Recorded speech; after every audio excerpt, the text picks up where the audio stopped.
तो बेटे मेरा नाम है असमत खान और आज हम स्टार्ट करने जा रहे हैं चैप्टर इक्विलिब्रियम।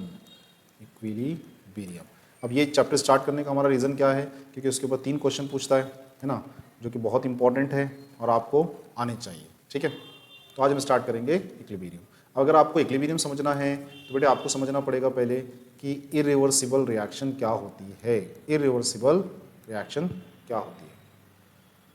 तो ऐसी reaction, the reaction which proceed in such a way that reactant is completely converted to product। ऐसी रिएक्शन को बोला जाता है बेटे इरिवर्सिबल रिएक्शन, है ना। मतलब रिएक्टेंट है, ठीक है, रिएक्टेंट से बन रहा है बेटे प्रोडक्ट। क्या बन रहा है? प्रोडक्ट बन रहा है। लेकिन यहाँ पे आप देख रहे हैं कि हम वन डायरेक्शन का एरो यूज़ कर रहे हैं। क्यों? क्योंकि इरिवर्सिबल रिएक्शन है। यहाँ का रिएक्टेंट जब रिएक्शन कंप्लीट हो जाएगी तो रिएक्टेंट 0 हो जाएगा, प्रोडक्ट हो जाएगा 100%। इसी को बोलते हैं हम इरिवर्सिबल रिएक्शन। क्या बोलते हैं बेटे? Irreversible reaction. ठीक है, अब इरिवर्सिबल रिएक्शन में पहले कुछ मैं आपको एग्जाम्पल बता देता हूँ। ठीक है, कौन कौन सी इरिवर्सिबल रिएक्शन है। ठीक है, नाउ एग्जाम्पल जैसे थर्मल डिकम्पोजिशन ले लो भाई। जो थर्मल डिकम्पोजिशन होता है, थर्मल डिकम्पोजिशन होता है, वो एक रिवर्सिबल रिएक्शन है, जिसके अंदर आप बोल सकते हैं 2KClO3, ये सॉलिड होता है, इसको आप हीट कर दो, डिकम्पोज हो जाएगा इन प्रेजेंस ऑफ MnO2। क्या बनेगा बेटे? KCl सॉलिड फॉर्म में मिलेगा और साथ में ऑक्सीजन गैस रिलीज होगी। आप देख रहे हैं एक हेडेड एरो से बताया है, तो ये एक इरिवर्सिबल रिएक्शन की एग्जांपल है। दूसरा हम लोग लेते हैं प्रेसिपिटेशन रिएक्शन। अब प्रेसिपिटेशन रिएक्शन क्या होती है? जिसमें सर प्रेसिपिटेट मिलता है, PPT मिलती है, प्रेसिपिटेट मिलता है। जैसे अगर मैंने आपसे कहा कि बेटे AgNO3 silver nitrate aqueous form में ले लो, मतलब इसका एक्वस सॉल्यूशन बना लो, इसका रिएक्शन NaCl के साथ कर दो, इसका भी एक्वस सॉल्यूशन है, तो आपको इसके नतीजे में मिलेगा HCl सॉलिड, है ना, प्लस सोडियम नाइट्रेट। क्या मिलेगा? सोडियम नाइट्रेट एक्वस सॉल्यूशन है। तो ये सॉलिड मतलब यहाँ पे ये पाउडर बन के प्रेसिपिटेट होगा। क्या होगा? प्रेसिपिटेट होगा। तो बेटे ये काय के एग्जाम्पल है? ये एग्जाम्पल है इरिवर्सिबल रिएक्शन की। एक और एग्जाम्पल देख सकते हैं हम लोग। नेक्स्ट है बेटे आपका इक्वेशन नंबर 3। तो यहाँ पर हम लिख लेते हैं न्यूट्रलाइजेशन रिएक्शन, है ना। मतलब मैं आपको क्या बता रहा हूँ? मैं आपको बता रहा हूँ कि कौन कौन सी रिएक्शन इरिवर्सिबल होती है।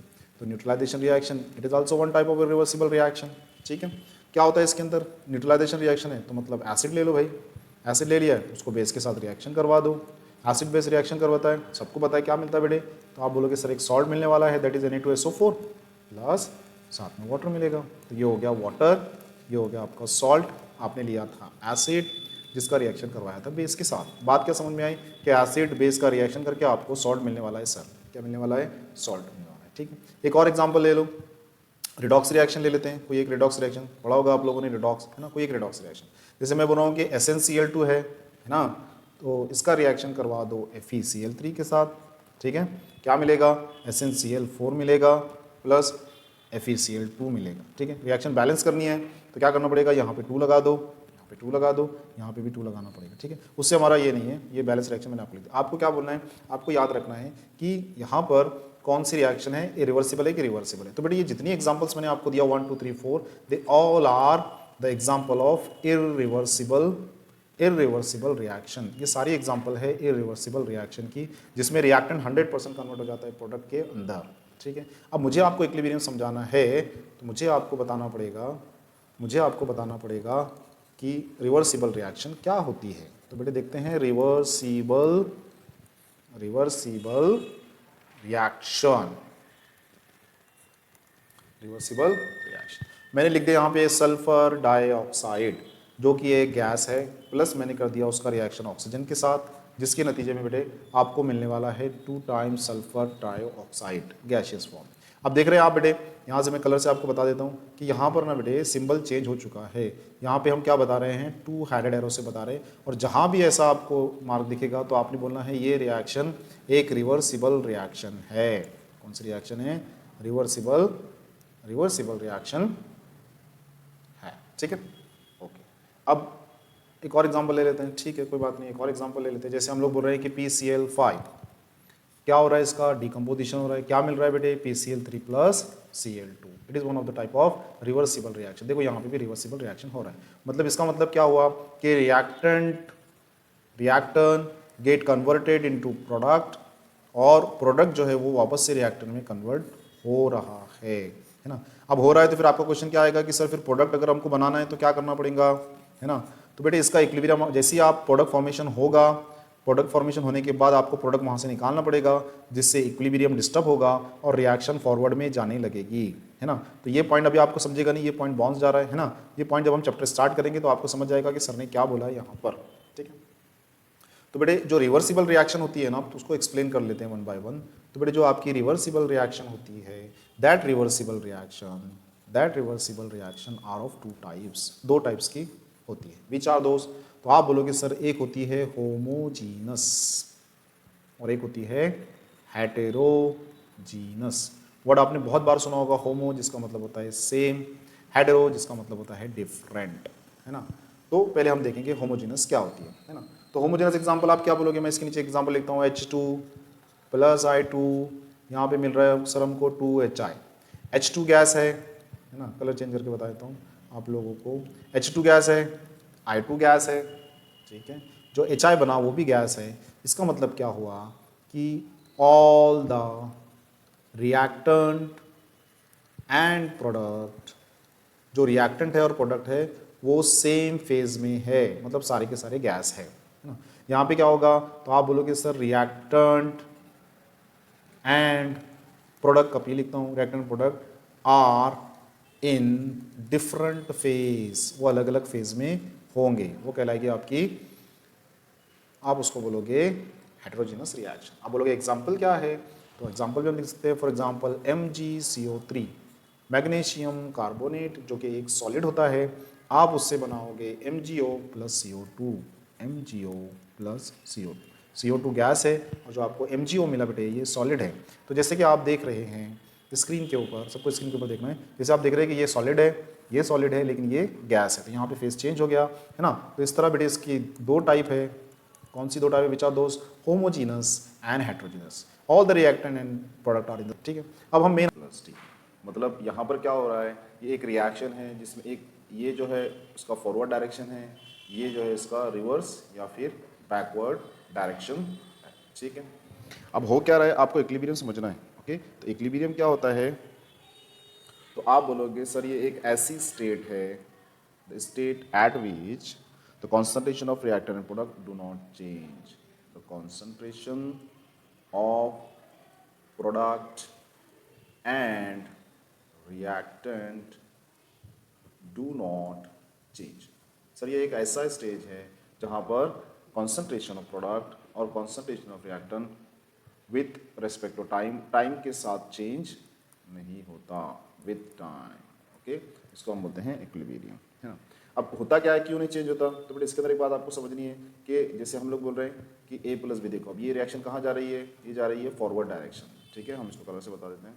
मैं आपको बोल रहा हूँ कि ये रिएक्शन हम इसको क्या बोलते हैं, इसको बोलते हैं फॉरवर्ड डायरेक्शन। आपको याद रखना है ओके, क्योंकि पूरे चैप्टर में आपको मैं पढ़ाऊंगा फॉरवर्ड बैकवर्ड क्या होता है, तो इसलिए अलग अलग कलर से आपको बता दे रहा हूँ। दिस इज फॉरवर्ड, और ये रिवर्स भी बोलते हैं इसको, या फिर बोलते हैं बैकवर्ड रिएक्शन, ठीक है।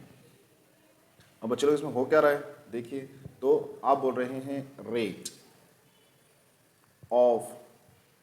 रेट ऑफ फॉरवर्ड रिएक्शन, जो फॉरवर्ड रिएक्शन का रेट है वो हो जाता है बराबर रेट ऑफ बैकवर्ड रिएक्शन के, है ना। ये स्टेज को बोला जाता है इक्विलिब्रियम, मतलब ये वाला रेट है ना, ये दोनों बराबर होना चाहिए। अब रेट आपको समझ रहे हैं, है ना। अब जो लोग अभी से स्टार्ट करेंगे 11 से उनको नहीं पता होगा रेट, जो रिपीटर्स होंगे उनको पता होगा रेट क्या होता है ना।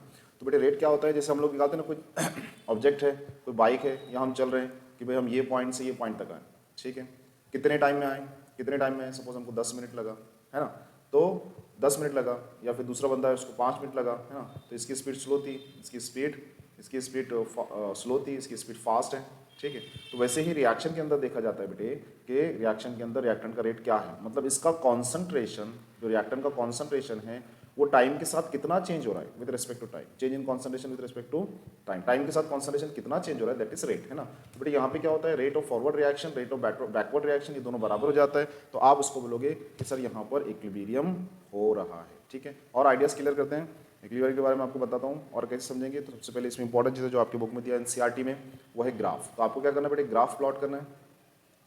कौन सा ग्राफ प्लॉट करना है सर? तो आप बोलोगे रेट वर्सेस टाइम, है ना। ये है एक्स एक्सिस, ये है वाई एक्सिस, सो यहाँ रख दो टाइम, ओके, यहाँ रखना है रेट।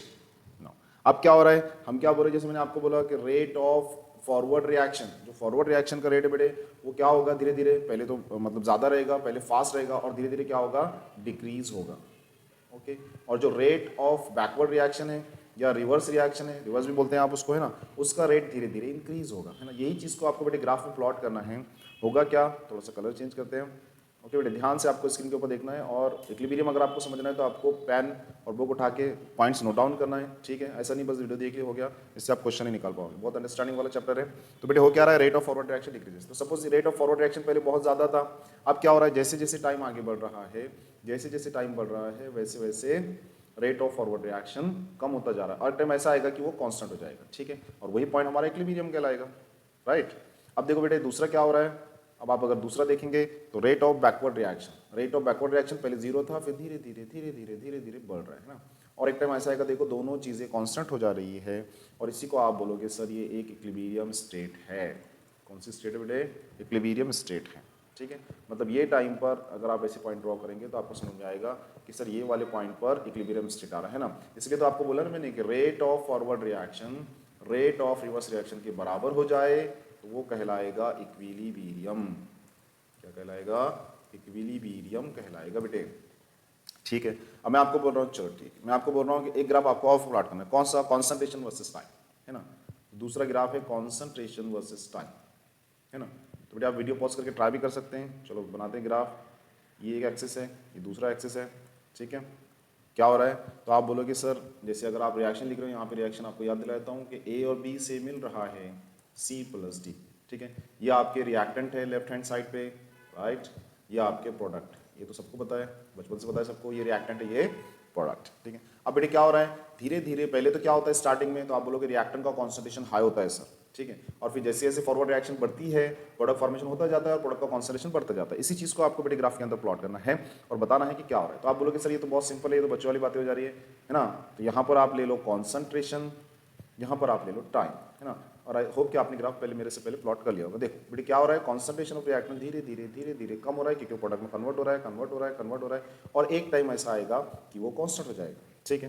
प्रोडक्ट का क्या होता है, तो आप बोलोगे सर प्रोडक्ट पहले तो जीरो होता है, फिर टाइम के साथ टाइम के साथ टाइम के साथ बढ़ता जाएगा बढ़ता जाएगा बढ़ता जाएगा, ठीक है। मैं लिख देता हूँ सी और डी और ए और बी, क्योंकि ये रिएक्टेंट था वो प्रोडक्ट था। और यहाँ पे क्या हो रहा है, अब दोनों का जो कॉन्सेंट्रेशन है वो क्या हो जा रहा है, इक्विलिब्रियम में आ रहा है ना। तो यहाँ पर हम बोलेंगे कि सर यहाँ पर इक्विलिब्रियम हो रहा है। क्या हो रहा है, इक्विलिब्रियम, मतलब कि concentration of reactant concentration of product, यहाँ पे पहले स्लाइड में बताया आपको चेंज नहीं होता, तो यहाँ पर इक्विलिब्रियम आ गया है, ठीक है। ये दोनों ग्राफ आपको समझने के लिए बहुत काम आएंगे बेटे, तो आपने याद रखना है, ओके, ठीक है। चलते हैं नेक्स्ट।